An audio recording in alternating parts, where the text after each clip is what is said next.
Detik-detik Ebi DA nyaris terbanting, mesin panggung tiba-tiba miring.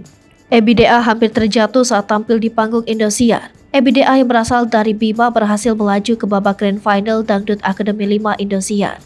Persiapan terbaik sudah dilakukan Ebi DA untuk tampil di konser Grand Final bersama dengan Sri Devi DA.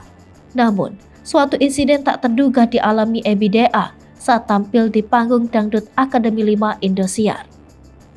Hal ini seperti dibagikan dalam kanal YouTube Mr. Comment yang merekam detik-detik Ebi mengalami sebuah insiden. Kala itu, Ebi DA membawakan lagu berjudul Bidadari Cinta dengan suara merdunya. Penghayatan Ebi DA juga sudah tidak diragukan lagi dan berhasil menghipnotis para juri dan penonton. Namun penampilan Ebi DA sedikit terkendala lantaran mesin yang digunakan untuk tampil bermasalah.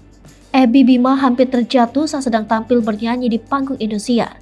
Ebi yang berada di atas sebuah mesin yang belum sampai ke bawah panggung tiba-tiba miring.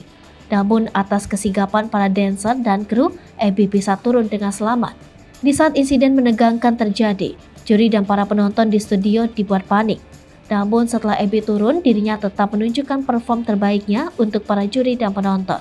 Para juri dan penonton pun memberikan tepuk tangan untuk Ebi yang sudah memberikan yang terbaik di Grand Final DA5.